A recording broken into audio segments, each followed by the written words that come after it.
queria falar rapidamente aqui, antes da gente começar a fazer a leitura das perguntas. Só chegaram 2 perguntas até agora. Se alguém quiser ainda fazer a pergunta, acho que tem tempo. Queria só falar algumas coisas muito breves em função dessas 2 apresentações. Eu prometo que eu não vou tomar o tempo das perguntas, mas rapidamente que as 2 apresentações discutiram a questão do papel do arquiteto agora e no futuro, né? Eu acho que a gente, em primeiro lugar, acho que é uma discussão bastante pertinente, porque o nome do evento é Cidade igual Universidade. E, em segundo lugar, eu queria dizer o seguinte, que, na minha opinião, a gente tem que enxergar a arquitetura e o urbanismo como atividades em que talvez a gente não tenha um modelo hoje exatamente de como é trabalhar, pensar, agir, viver, e isso tudo, ao longo do tempo, acho que vai se reconstruindo. E eu espero, pelo menos, que a gente pense as cidades, talvez até pegando uma carona na apresentação do professor Weiner, né, que ele fala da utopia, e como é que a gente transforma essas ações concretas em função de coisas que não estão exatamente acontecendo, mas que podem, quem sabe, vir a acontecer, né? vir a acontecer. Outro ponto que eu levanto também é em relação, assim, às 2 apresentações, elas tocaram nos 17 Objetivos de Desenvolvimento Sustentável, né?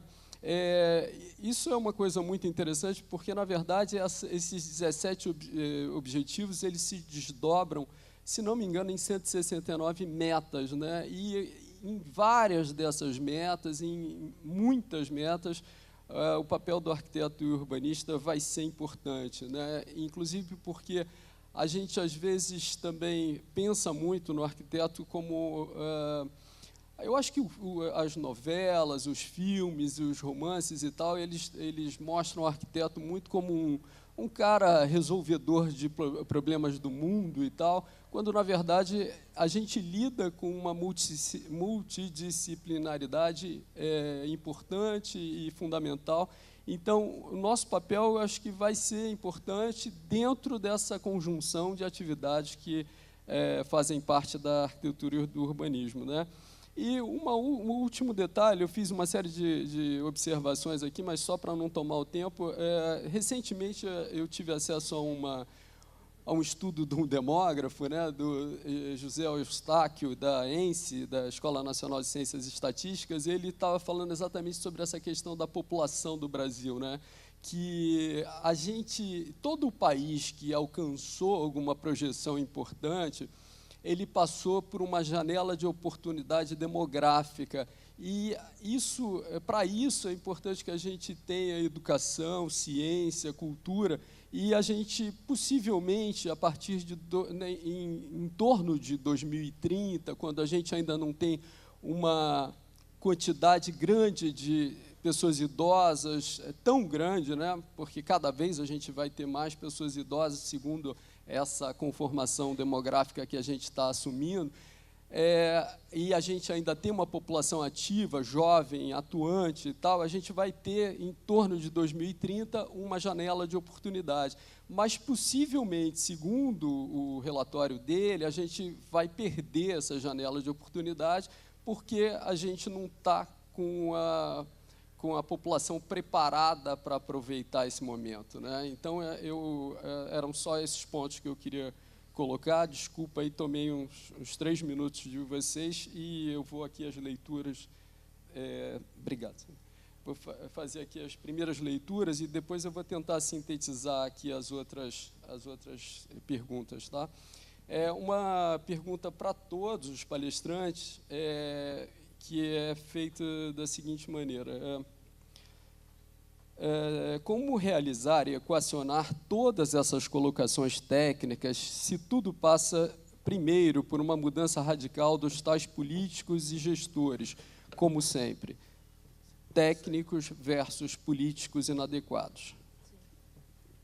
Para todos. Política, né? Política é importante. Olha, como eu não sei. Não sei se eu souber, né? Realmente, falar em problemas complexos, né? Falar em complexidade dos problemas. Eu sei da esperança e da convicção que eu tenho de que estamos caminhando para uma mudança radical. E a gente precisa desse realinhamento entre sociedade, entre profissão e a questão dos políticos, né? Fico muito feliz com esse turbilhão de coisas que estão acontecendo, porque justamente, né, então a gente está tendo impactos hoje na nossa vida, na profissão e na política, né? Aí como é que eu faço o link entre a história da arquitetura, das mudanças climáticas,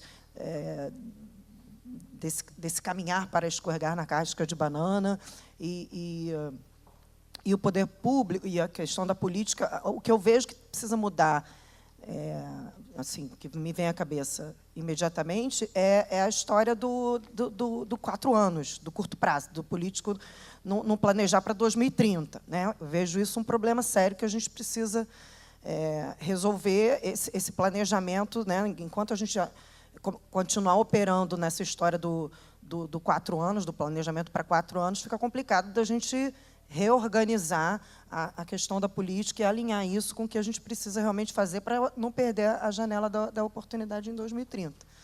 O que é uma necessidade. Na história do passado, a gente fez, na gestão passada da cidade do Rio de Janeiro, da prefeitura, a gente fez o Rio Resiliente, o planejamento para Rio 500, para 500 anos do Rio de Janeiro e tal, mas mesmo o trabalho feito para uma janela de 50 anos não tem continuidade. Não, né? Então, isso é um problema que precisa ser resolvido. Bom, eu acho que não se vai a lugar nenhum com declarações de intenção. Aqui, até abrindo uma polêmica com os meus colegas, eu não acredito absolutamente nessas declarações de intenção da ONU sobre os objetivos do milênio. Isso daí a gente fala há 40 anos, que o Banco Mundial combate a pobreza há 40 anos. Pelo menos é o que eles declaram. E, sistematicamente, a pobreza tem aumentado em todos os lugares onde o Banco Mundial intervém. E por uma razão muito simples. Já discuti isso com muitos altos funcionários. Não adianta você, de dia, declarar que vai combater a pobreza e, à noite, os mecanismos que produzem e reproduzem a pobreza continuam operando. Se não há um diagnóstico de quais são os mecanismos que produzem a miséria, a desigualdade, a irresponsabilidade ambiental, as declarações genéricas não se realizam. Esses objetivos não serão alcançados se não houver uma mudança profunda das formas de organização e produção social. Enquanto os interesses privados de um pequeno número de grandes corporações mundiais dominar o processo geral, o Trump acabou de dizer que está nem aí para essas coisas. E não tem compromisso nenhum, e não terão. Os compromissos deles são com seus interesses privados, com seus acionistas. Portanto, eu não acredito nessas declarações de princípio gerais, genéricas, se elas não são seguidas de, fundadas numa análise dos mecanismos que produzem esses problemas todos que nós estamos examinando aqui, e se não se propõem ações para alterar, desmontar, transformar essas formas de organização da produção e da vida social. Para falar sobre imigração, vou pegar um exemplo. Estudo do Banco Mundial indica que, o que eu chamo dos refugiados do desenvolvimento, 10 milhões de pessoas por ano são expulsas por grandes projetos. Dessas 10 milhões de pessoas por ano expulsas por grandes projetos, 4 milhões são expulsas por grandes barragens, que alguns consideram uma forma sustentável de produzir energia. E os outros 6 milhões removidos pela força, a gente deu uma pequena contribuição a isso, são movidos por grandes projetos urbanos, aeroportos, polos industriais, portos, grandes projetos urbanos propriamente ditos, etc. São 10 milhões. Isso daí gera, numa década, 100 milhões do que eu chamo de refugiados do desenvolvimento, pessoas removidas à força. Os recentes dados das Nações Unidas para Refugiados diz que são 60 milhões de refugiados hoje no mundo. Eu estou falando aqui de 100 milhões a cada 10 anos, provocados por esses mecanismos mesmos. Então, eu acredito que, de fato, só um enfrentamento político disso. Mas vamos definir o que eu defino como política. Eu defino política não a ação dos políticos profissionais. Eu defino política como a construção de uma esfera pública onde as questões do interesse público e privado são confrontadas de maneira democrática e ampla. Isso é a política, o espaço público do debate do interesse público. E, evidentemente, isso envolve um avanço das organizações sociais, da politização popular, coisa que, se a gente for honesto, vai dizer que enfrentamos problemas graves nesse momento. Não apenas no Brasil. Enfrentamos um ascenso a nível mundial da extrema-direita, vamos combinar. O trumpismo, com seu fascismo, o avanço dos neofascismos na Europa, a vitória de governos de extrema-direita em vários países da Europa e também na América Latina, aponta que não estamos caminhando em direção aos objetivos do milênio. Eu sou otimista porque eu acho que existe uma possibilidade. Agora, não sou ingênuo, acho que é inevitável. Não é inevitável que nós conseguiremos resolver esses problemas. É possível. Isso depende de cada um de nós. Eu gostaria de fazer um comentário. Primeiro, o professor fala, depois o professor Weiner, é sempre complicado, porque é um grande craque. Mas, até aproveitando muito do que ele falou no início de sua palestra, sobre a questão da utopia, a importância da utopia. A utopia é um lugar para onde você vai. Muitas vezes você até tem convicção de que você não vai chegar. Mas se você não sair e se mover em direção àquilo, você nem perto vai conseguir. Aquela história, mira na Lua, se errar, está perto das estrelas. Eu acho que é uma coisa por aí. Então, nesse sentido, eu acho que os objetivos dos ODS da ONU são uma utopia. Que, sim, tem que ser regionalizados, trabalhados, individualizados, compreendidos e aplicados dentro da possibilidade de cada um. Tá? Eu acho então, nesse sentido, eu tenho que acreditar. Porque, se não acreditar, eu fico em casa deprimido. Eu prefiro sair e ir à rua. A questão da política, eu acho que é realmente importante. Agora, como é que a gente muda a política? É participando. Sabe? É participando. Vai no partido, se oferece seu conhecimento, se voluntaria, se coloca para ajudar e para discutir, para aprender mecanismos de políticas públicas. Sai de casa, tira a bunda do banquinho. Eu acho que só assim a gente vai mudar. Porque o que eu vejo de macho de Facebook, macho no sentido de fortão e gente, sabe, só falando no Facebook e nas mídias sociais, falando mal das coisas, levanta e faz. Eu acho que essa é a questão. Se cada um de nós fizer, a coisa vai. Tá? É simples assim. Obrigado, professora. Eu já fui comunicado aqui que nosso tempo está acabando. Eu vou tentar sintetizar aqui rapidamente algumas perguntas. É o seguinte, tem duas perguntas aqui para a Rosana. Uma é a seguinte: como as pessoas de baixa renda ou sem renda poderiam acessar essa utopia sustentável tecnológica de cidade? 2. Como respeitar diferentes visões de mundo, como as comunidades e povos tradicionais que resistem e seguem nas bordas da utopia urbana? E também uma outra aqui que fala assim: quais metodologias construtivas dos séculos anteriores poderemos resgatar, utilizar como boas influências em projetos futuros? Será que não produzimos um legado positivo que poderá ser melhor desenvolvido em um futuro próximo? Tentar ser breve, professor. Jesus Cristo. Só Deus mesmo para tentar ser breve agora. Bom, vamos lá. As populações às margens, né? Quer dizer, estou entendendo que tem uma questão social forte aí nas perguntas. Como é que a gente faz para esse pessoal acessar? Então, eu estou entendendo que acessar, ter oportunidade de conhecimento, eu estou falando de inclusão digital, de acesso à educação, né? Então, para participar dessa utopia toda que a gente está falando aqui, de 2030, de objetivos.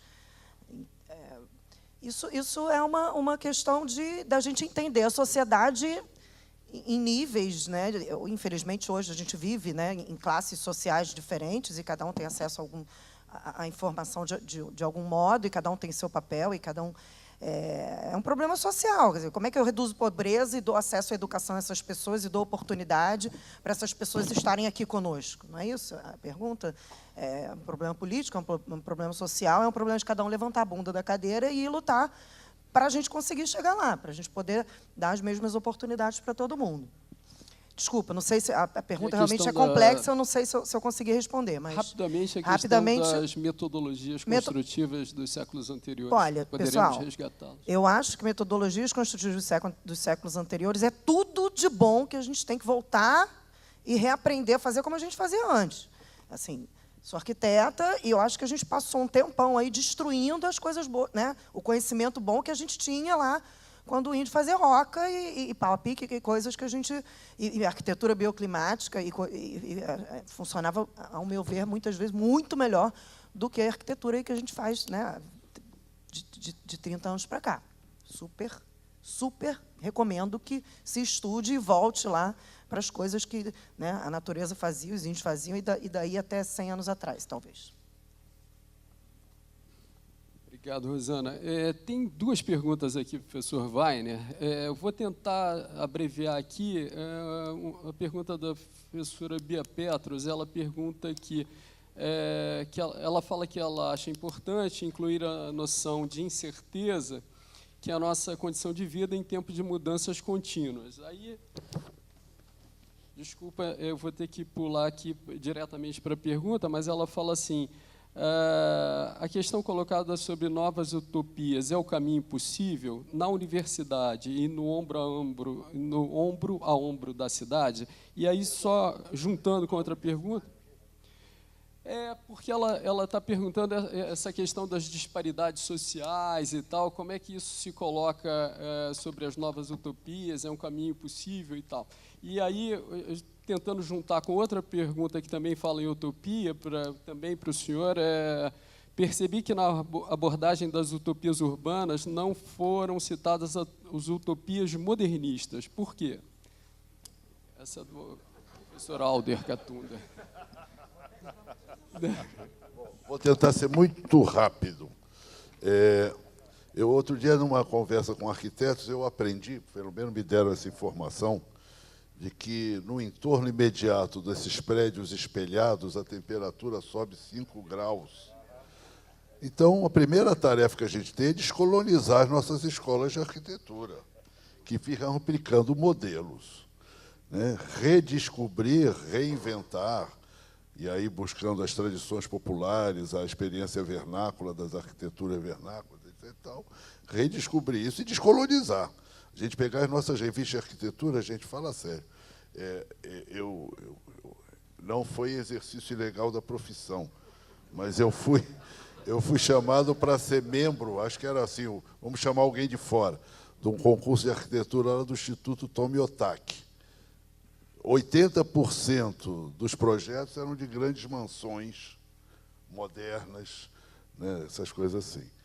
O júri do qual eu participei, eu fiquei muito orgulhoso, que premiou um pequeno projeto de um tipo de casa numa comunidade popular, numa favela, etc. Bom, a ideia de incerteza, eu prefiro trabalhar com a ideia de história. A história é um campo de possibilidades. Não está escrito em nenhum lugar. Eu brinco sempre que, quando eu era criança, até os 20 anos, eu achava que a Revolução Socialista era inevitável. Dos 40, eu comecei a achar que ela era provável. Hoje, eu já estou contente de achar que ela é possível. Entendeu? Então, eu sou desses idosos aí do que vocês estão falando. Completei 70 anos anteontem. Mas ainda sou ativo. Quero deixar claro que não são só os jovens que são ativos, os idosos também são ativos. Então, eu prefiro trabalhar com essa ideia. Eu acho que é o campo de possibilidades, campo em aberto. Agora, não tem jogo fácil. E não é fácil. Não é fácil porque existem mecanismos muito poderosos de reprodução do status quo. Então, ao mesmo tempo, nós temos que trabalhar. Tem uma frase do Gramsci que eu gosto muito, vou repetir para vocês. Temos que continuar na luta com o pessimismo da inteligência e o otimismo da vontade. Porque se a gente parar para analisar, dá medo. Eles estão destruindo tudo. Não vão deixar pedra por pedra. Não quer dizer que vamos... Agora, o otimismo da vontade nos diz é possível, há um campo de possibilidades, eu chamo isso, vocês podem chamar de certeza, eu chamo isso de história. A história é uma possibilidade em aberto. Nós somos seres históricos e podemos construir um mundo diferente do que está aí. A segunda pergunta eu não entendi muito bem, mas eu quero, só para terminar, porque acho que está acabando mesmo, dizer o seguinte. Nós ficamos, sobretudo quando a gente conversa entre arquitetos, planejadores, entre a tentação do demiurgo, que tem a possibilidade de fazer o projeto e criar um novo mundo. Isso foi a utopia dos modernistas. Eles iam fazer um novo mundo a partir do desenho da cidade. E eu diria que, na maioria dos casos, ou quase sempre, fracassaram. Porque se é verdade que eles têm um poder extraordinário de transformar ideias em projeto, e isso é admirável, e eu invejo isso, por outro lado, isso dá a eles, muitas vezes, a tentação e o sentimento de que, por causa disso, o que eles colocarem no papel é um mundo novo que vai acontecer e que depende deles. Eu acho que eles têm um papel importante, mas, nas circunstâncias atuais, acho que o que fica claro hoje é de que o protagonismo da construção de uma nova cidade está com as camadas populares, que são aquelas para quem ou a cidade sobrevive ou elas desaparecerão junto com a morte da cidade. Portanto, os arquitetos têm que escolher claramente quem são os seus aliados na sociedade e na cidade contemporânea. Eu acho que são os movimentos populares, aqueles que são os verdadeiros construtores de cidade, de espaços públicos, de esferas públicas, de encontros urbanos. Esses são os nossos aliados, e é com eles e para eles que os arquitetos deveriam estar usando a sua inteligência e a sua competência. Esse é o meu sentimento. Obrigado, professor.